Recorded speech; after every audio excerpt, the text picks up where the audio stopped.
What's going on, guys? This is Jake at thatfitfriend.com, and today I'll be reviewing the VELITE Hybrid 1.0. So 3 things to like with this shoe is number 1, if you are really big on having a highly flexible shoe and you typically gravitated towards like the older Innovate models or more minimalist feeling shoes like the Haze Trainer or whatnot, this can be a good option to explore. It breaks in really fast regarding its forefoot flexibility, and it gives you a lot of play through the sole. So it is a very flexible shoe if that is something you're looking for.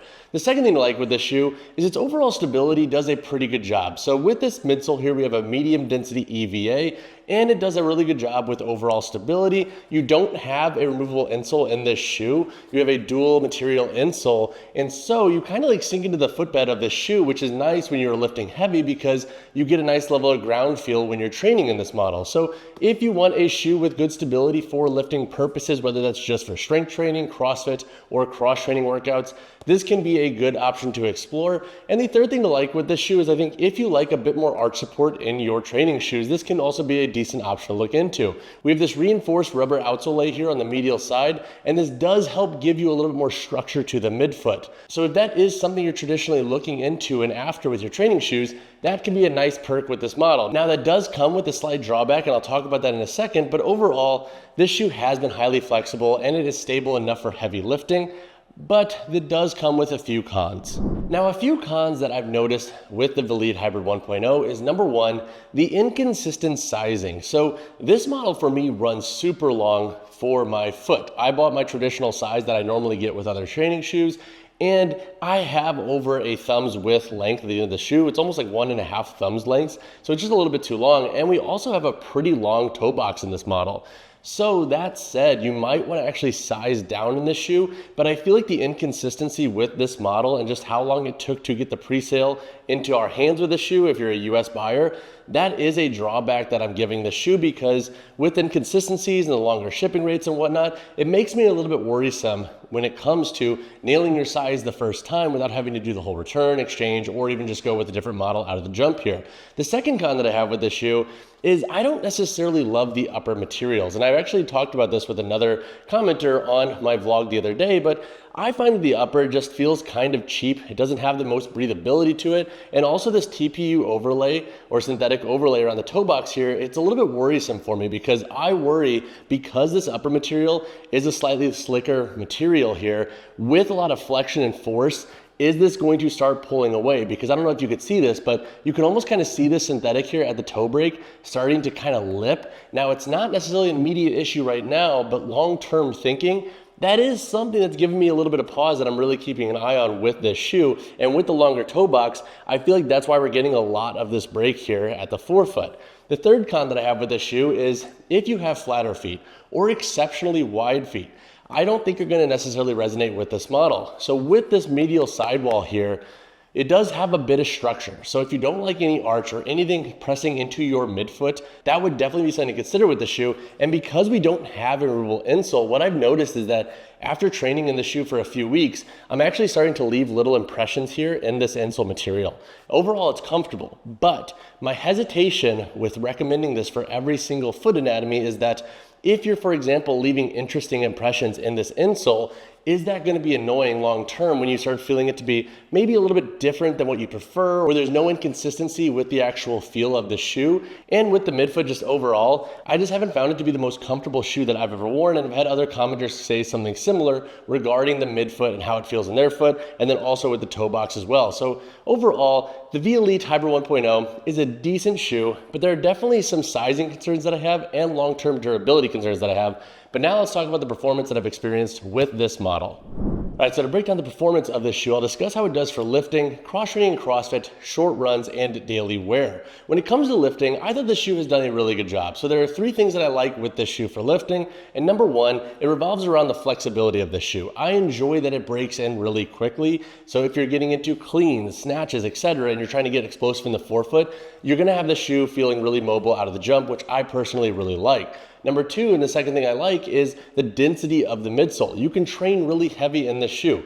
Using them for 485-pound deadlifts, I did not have issues with stability. I felt like it was pretty easy to ground my forefoot as well. There's not a ton of toe spring. And so from a stability context, this model does a really good job too. And the insole, even though there are some impressions of it, I didn't find it to be super off-putting for strength work, so I wouldn't necessarily stress that if stability is your main focus point. The third thing that I like with the shoe for lifting is the grip of the outsole. This outsole has done a really good job at giving me grip on a lot of different surfaces. So if you train on turf, rubber gym floors, wooden platforms, etc., you will be fine in this shoe for lifting, in my opinion.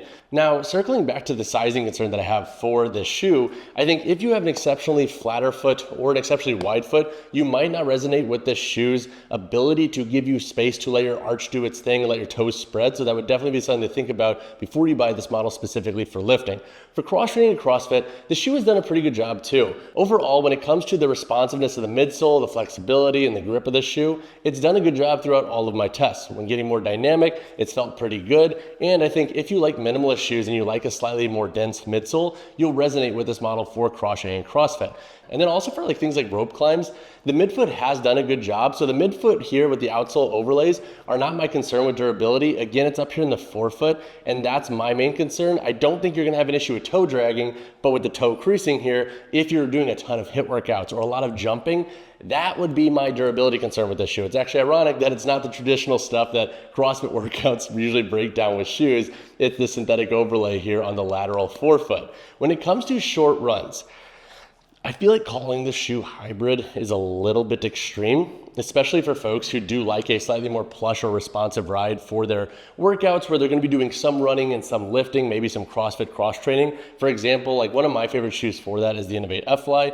This shoe can work, but heed caution that it is gonna run denser. And if you do want a shoe that's a bit more playful, has a little bit of beveling here, a bit more toe spring to help you transition better into running, that would definitely be a knock on this model. I think if you're using them for 400, 800 to 1200 meter bouts, they will be okay in interval runs because you'll be heavily on your forefoot then. You're not gonna really notice the density of the midsole, but to call them a straight up hybrid shoe, I find in my personal opinion is a little bit of a reach. When it comes to daily wear, I haven't really enjoyed this shoe for that context. Because of the longer sizing, I just find that they're not the most comfortable shoes to wear all day. So for me personally, just because they don't align with my anatomy, this would not necessarily be my go-to pick for a vast majority of lifters and athletes that want that shoe to rock out and about and walk around in, and then also wear it to the gym. If I'm gonna do that, I'm gonna reach for something like the Innovate F-Lite, the Strike Movement Haze Trainer, the Rad 1 V2. There are a lot of better options in my opinion that work as daily drivers, but then also shoes that can perform really well in the gym. This is definitely gonna be a shoe I think that's gonna be just more biased towards CrossFit, cross training, and lifting specifically, and maybe short interval runs if we want to really give them a little bit of a benefit of the doubt there with the hybrid name.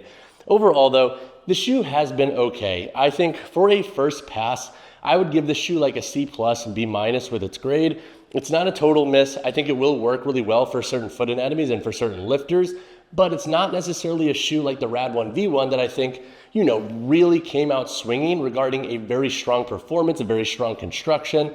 So hopefully that helps contextualize, I think, how this shoe should be perceived or like could be perceived with the other trainers on the market at the moment. So when it comes to the sizing and fit of the VELITE Hybrid 1.0, the shoe runs long. Now I tread lightly when I say everybody should size down. I think if you have an exceptionally wide foot, or if in your normal true to size you have less than a half of a thumb's width length, go true to size in this model. I think you will likely be okay. But for everybody else like myself who traditionally tries to have like a thumb's width at the end of their toe box, I would say potentially size down in this shoe because again, they run long and the forefoot seems to be a little bit longer in this model compared to other shoes on the market. And if you have additional questions on the sizing, please drop a comment down below because the midfoot, forefoot, and the overall arch and just how the laces work, it can all be very interesting. And if you have this shoe, please drop a comment down below and share what size you went with, how it fits, and what sizes and other shoes you traditionally wear, because I feel like with this type of model being so new,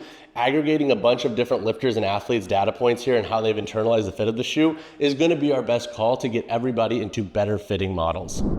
All right, so now who should buy the VELITE Hybrid 1.0? Number one, I think if you like a bit of arch support in your training shoes, this can be a good option to go with. Number two, I think if you like very flexible shoes that break in quicker, that have a slightly more playful sole to them, this can also be a great option. And then number three, I think this shoe is gonna be best served for anybody who wants a model specifically for lifting, CrossFit, with maybe some short 400 to 800 meter interval runs. Now, who should pass on this shoe? I think if you have an exceptionally flat or wide foot, you will likely want to pass on this model. Number two, if you want a shoe that can be a little bit better for running and just all day wear, you might also want to pass on this model just because the overall comfort of the shoe I don't think is there for those contexts. And then number three, if you want a model that I think just delivers a slightly more well-rounded performance, truthfully, I feel like there are better models for the price point of this shoe. And if you're not necessarily so concerned about the sole flexibility and the slide support that you get to the midfoot in the shoe, then I would say potentially go that route. So when it comes to the weight, heel, toe drop, and insole in the Hybrid 1.0, for my size 10 shoe here, we have a weight of 11.55 ounces. The heel to toe drop of this shoe sits at 3 millimeters, and this model does not have a removable insole. It comes with this viscoelastic insole, and so as you can see, when you press on it, it kind of compresses, which is good for an initial comfort, but my concern long-term with this, and I'm curious where other folks are landing with it, is this going to compress too much over time to where we're going to feel the lumps a bit more in the insole once we wear this so consistently that our foot really starts to shape that mold. We'll have to talk about that in the comments though long-term down below. All right, so to break down the construction of the Hybrid 1.0, up here on the toe box, we have a wide extended outsole layer that comes up. I love this feature. I'm a big fan of this outsole wrap. I don't think anybody's gonna have an issue with breakdown of this physically lipping off of the shoe. It feels really well made. Looking at the midsole, we have an EVA midsole that runs throughout the entirety of the shoe. And again, the heel to toe drop of this model sits at 3 millimeters. We also have a grippy rubber outsole here. So we have these grooves that give this shoe a lot of flexibility, and we have a dual density rubber material back here on the heel. We also have wraps here on the lateral and medial side of this model. Looking at the upper of this shoe, we have synthetic overlays that cover the toe box and then extend to the midfoot. Again, these overlays give me a little bit of pause here at the toe break. Like you can see there's two pretty aggressive breaks here in this model. And my concern is that these are gonna pull away from the recycled polyester that makes up the entirety of this forefoot, midfoot, and heel material. But again, we're gonna have to give this shoe more time and reps to see where that lands over time. Looking at the midfoot of this model, we have 1, 2, 3, 4, 5, 6 core eyelets that go up. And then looking at the heel of the shoe, we do have a decent heel cut back here, and we have an external tab. The boot should give you enough structure despite the shoe being a little bit more flexible. Looking at the midfoot of this model, we have 5 core eyelets that go up with a 6 back here for lace lock. We have a padded mesh tongue, and we also have a gusset, but it's with this more elastic material here. I don't know if I necessarily love this feature. I almost wish they would have went with a traditional gusset, but I think it's going to be a personal preference kind of feel thing that folks are going to have to experience in the shoe. Looking at the insole, once again, we have this viscoelastic material in there. But overall, I think that wraps up the gist of the shoe's construction. If you have additional comments or questions, drop them down below. All right, guys, that wraps up my review of the VELITE Hybrid 1.0. Overall, I thought the shoe was okay. Again, it's like a C plus B minus shoe in my opinion. I think for a first pass from a company that's never really delved into footwear, it is a decent shoe.